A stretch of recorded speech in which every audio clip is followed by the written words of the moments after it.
রাজনীতি করতে কোনো বাধা নেই, আওয়ামী লীগের দলটি নিবন্ধন বাতিল করে নিষিদ্ধ করার রিট খারিজ করেছেন হাইকোর্ট। এ বিষয়ে বিস্তারিত জানতে এখন সরাসরি যুক্ত হচ্ছে সহকর্মী জাবেদ আক্তারের সঙ্গে।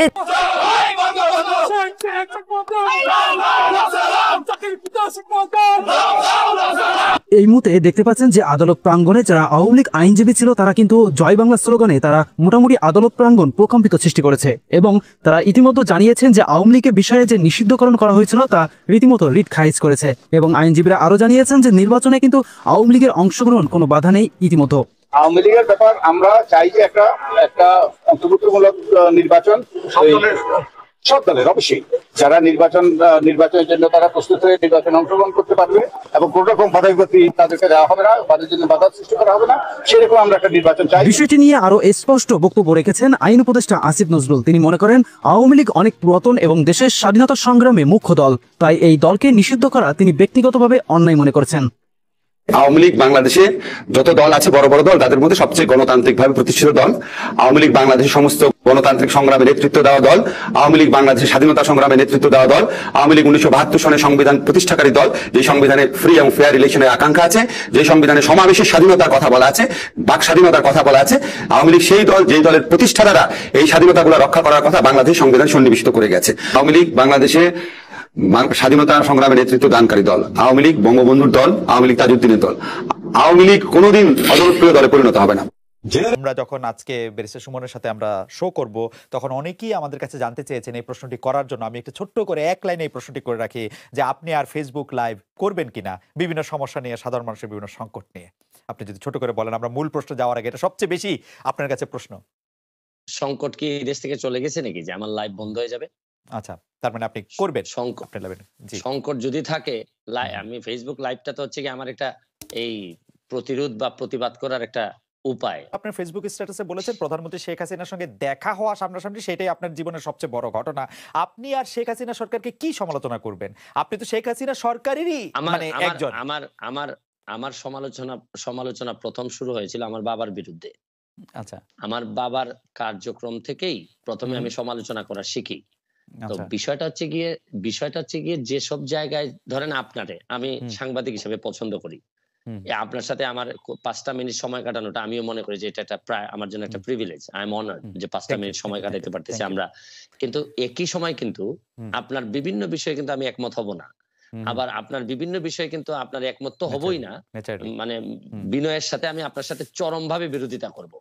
আমি কিন্তু বিষয়টা কিন্তু এরকম যে আমি হয়তো আপনার পক্ষে না, আপনার সাথে একমত না, কিন্তু আপনি যাতে আপনার পক্ষ কথা বলতে পারেন এটার স্বাধীনতা আমি স্বাধীনতায় বিশ্বাস করি। সুতরাং এখানে বুঝতে হবে যে জননেত্রী শেখ হাসিনা সরকার প্রধানের সাথে সাথে উনি বঙ্গবন্ধু কন্যা, বঙ্গবন্ধু কন্যা জাতির জনকের কন্যা। উনার সাথে কিন্তু উনার কয়েকটা আইডেন্টিটি আছে, আপনারা হয়তো অনেকে একসাথে করে ফেলেন। আমার কাছে কিন্তু দেখেন, আমি কিন্তু এই এমপি হওয়ার আগেই বাংলাদেশ আওয়ামী লীগের প্রচার সম্পাদক যিনি বর্তমানে, তার বিরুদ্ধে মামলা হয়ে বাদী হয়ে কিন্তু আমি মামলা করেছি। সুতরাং আমি আওয়ামী লীগ করি, আওয়ামী লীগকে বঙ্গবন্ধুর আদর্শকে ধারণ করি, বহন করি, কিন্তু যে সব জায়গায় আমার সমালোচনা করার, যেসব জায়গায় আমার প্রতিবাদ করার, এই জায়গায় তো আমি বন্ধ হই নাই বা আমি কখনো আটকে থাকি নাই, বা চেষ্টা করছি, আমি যতটুকু পারছি আমি চেষ্টা করছি। এইখানে বঙ্গবন্ধু কন্যার সাথে দেখা করতে পারাটা আমার জন্য একটা সম্মানের। এইখানে আপনারা মিলাই ফেলবেন না, কিন্তু উনি সরকার প্রধান যখন হবেন তখন সরকারের দায় যতটুকু থাকবে, যতটুকু উনার নেয়ার বিষয় আছে, এখানে আমি হয়তো উনাকে বলবো যে মাননীয় নেত্রী, এখানে আমার মনে হয় কাজ করার সুযোগ আছে। কি মনে হয় যে আওয়ামী লীগ সভানেত্রী বা আওয়ামী লীগের যে যিনি সরকার পরিচালনা করলেন গত সংসদে যেইভাবে হামলা, মামলা এবং বিরোধী দলের উপর যে নিপীড়নের অভিযোগটা করা হয়েছে, সেইটা আপনি আসলে কিভাবে দেখেন? মানে সংবাদপত্রের কণ্ঠরোধ মুক্ত, সেই যে অভিযোগগুলি আছে মানবাধিকার, সেগুলির ক্ষেত্রে আপনার কাছে কি মনে হয়? মানে মানে মানে সেটা শেখ হাসিনার সরকার ঠিক পথে ছিল? আমার কাছে মনে হচ্ছে কি যে আপনি এই একজন নৌকার প্রার্থীকে প্রশ্ন করতেছেন। আচ্ছা, ঠিক আছে। আমি একজন স্বতন্ত্র প্রার্থীকে প্রশ্ন করতেছেন, নৌকার প্রার্থীকে। বিষয়টা এইভাবে না। তারপর আমি আপনাকে যেটা বলতে চাই হচ্ছে গিয়ে যে আদর্শের রাজনীতিতে থাকলে এক সময় আপনি সার্ভাইভ করবেন। যারা এখন বিভিন্ন অভিযোগ তুলতেছেন তাদের আদর্শের জায়গাটা আরো স্ট্রং হইলে দেখবেন আমার মতো ওনারাও বের হয়ে আসবেন। ওকে, আদর্শের রাজনীতিটা নিয়ে আপনি কথা বলেছেন। ব্যারিস্টার সাইদুল হক সুমন, আপনাকে অনেক ধন্যবাদ। আমি চাই যেমন ধরেন আমি স্বতন্ত্র, কিন্তু স্বতন্ত্র হইল দুইটা জায়গায় আমার, আপনি আমাকে আনকম্প্রোমাইজিং। একটা হচ্ছে গিয়ে যে আমি বঙ্গবন্ধুকে ধারণ করি, বঙ্গবন্ধুকে বহন করি। আরেকটা হচ্ছে গিয়ে মুক্তিযুদ্ধের সপক্ষের শক্তি হিসাবে আমি নিজেকে দাবি করি এবং এই অনুযায়ী কাজ করি। এই জায়গাটাকে আপনি যদি বলেন যে এই জায়গা যেহেতু আপনি মানেন, তাহলে আপনি বি টিম, তাইলে আমি সম্মানের সাথে আপনার সাথে দ্বিমত করতে চাই। আমার প্রশ্ন হচ্ছে গিয়ে যে বাংলাদেশে এই দুইটা জিনিস না মানার পরে আমার কাছে মনে হয় যে এটা খুবই হতাশাজনক। আপনার সাথে আমার আর বক্তব্য চলে না। ওকে, কারণ আমি এই জায়গায় কোন ধরনের কম্প্রোমাইজ আমি করব না, বরং বিরোধী দল যারা করবেন, ধরেন বিরোধী দল ওকে, বঙ্গবন্ধুর যিনি মানবেন না, তিনি আসলে এই দেশে জাতির জন্য কি যিনি মানবেন না, বা এই তখন তো বিরোধী দলের আমার এই কনসেপ্টটা আমার কাছে খুবই হেইজি মনে হয়। আমি একটা ছোট ছোট কয়েকটা প্রশ্ন করতে পারি। এক নাম্বার প্রশ্ন হচ্ছে, আপনি ছোটই করবেন, আমি জানি আপনি ছোটই করবেন, আমি জানি এই ব্যাপারে আমার অভিজ্ঞতা আছে, আপনি বলেন। জি, আপনি কি মনে করেন কিনা এই সরকার গত 15 বছর ধরে, গত 5 বছর ধরে বঙ্গবন্ধুর আদর্শ ধারণ করে? বঙ্গবন্ধুর আদর্শ ধারণ করা মানে কি, মানে আওয়ামী লীগের বিরুদ্ধে যেসব অভিযোগ, আমি খালি আর্থিক অভিযোগগুলি আপনাকে শুধু মনে করে দিতে চাই। আমি শুধু মনে করে দিতে চাই আওয়ামী লীগের সরকাররা কিরকম, আওয়ামী লীগের সরকারে যারা ছিল তারা কিরকম আঙ্গুল ফুলে কলা গাছ হয়েছে, সেটা আমি শুধু মনে করে দিতে চাই। আমি উত্তর দিচ্ছি আপনাকে, আমি এই জায়গাতেই থাকতে চাই। আপনি মুক্তিযুদ্ধের চেতনা বলতে আপনি মনে করেন যে এই জায়গায় থাকতে চাই, ভোট হবে হচ্ছে আমরা, এই জায়গায় আমি থাকতে আর চাই। দামি। জি, আমি এই জায়গায় থাকতে চাই, এই জায়গায় থাকতে চাই। বলেন।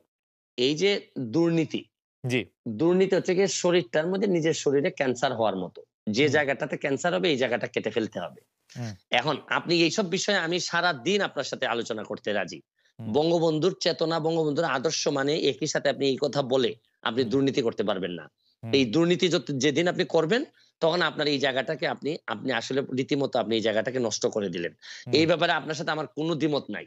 ধরেন আপনি দুর্নীতি বলেন, সন্ত্রাস বলেন, মাদক বলেন, এগুলা তো আলটিমেটলি আমাদের যেভাবে কনস্টিটিউশনের বাইরে যায়, বঙ্গবন্ধুর আদর্শের বাইরে যায়। এই ব্যাপারে আমি কিন্তু আপনার সাথে কোনোভাবেই দ্বিমত করব না। এবং এই কারণেই আমার যে ব্যারিস্টার সুমন হয়ে ওঠার যে গল্প, এখানে কিন্তু দেখেন আমার আওয়ামী লীগ করেও আওয়ামী লীগের প্রচার সম্পাদকের বিরুদ্ধে আমি মামলায় বাদী। আমি আওয়ামী লীগ করেও আমি যতজন মন্ত্রীর বিরুদ্ধে আমি কথা বলছি সবই হচ্ছে গিয়ে দুর্নীতি সংক্রান্ত বিষয় নিয়ে আমি কথা বলছি। আমি বলছি যে এটা কোনোভাবেই বঙ্গবন্ধুর আদর্শ হইতে পারে না। আমার সাথে আমি যুবলীগের আইন সম্পাদক হিসাবে অব্যাহতি পাই কেন আপনি এটাও জানেন যে আমি যুবলীগের আইন সম্পাদক। আপনি প্রথম আমার ইন্টারভিউ নেন যুবলীগের আইন সম্পাদক হওয়ার পর। আমার অব্যাহতির কারণটা কি ছিল? আমার কারণটা ছিল আমি বলছিলাম যে একজন ওসি সাহেব আওয়ামী লীগ করার দরকার নাই। আমি বলছিলাম যে উনারই মিছিল মিটিং করার দরকার নেই, আওয়ামী লীগ করার জন্য যথেষ্ট পরিমাণ মানুষজন আছে। কিন্তু এই ক্ষেত্রে তারপর আমাকে অব্যাহতি দেওয়া হলো। এখানে একটা মিসআন্ডারস্ট্যান্ডিং থেকেই যায়। আমি বলছি বাংলাদেশের হয়েছে কি, আপনি বাংলাদেশের আদর্শ, রাষ্ট্র, সরকার প্রধান, দলীয় প্রধান, এগুলার মানুষ এমন ভাবে গুলাই ফেলে যে এখন আমরা এক জায়গায় নিয়ে কথা বলতে পছন্দ করি। আসলে কিন্তু আমি গুলাইতে চাই না, আমি সরাসরি প্রশ্ন করি, শেখ হাসিনা বঙ্গবন্ধুর আদর্শ ধারণ করেন বলে আপনি মনে করেন কিনা? অবশ্যই উনি ধারণ করেন। আমার এই পর্যায়ের কোনো প্রশ্ন নেই। আপনি মনে করেন যে উনি বঙ্গবন্ধুর আদর্শ ধারণ করেন। আমার কিন্তু এটা আমি প্রশ্নটা করে রাখলাম। আদর্শ ধারণ করেন, আদর্শ ধারণ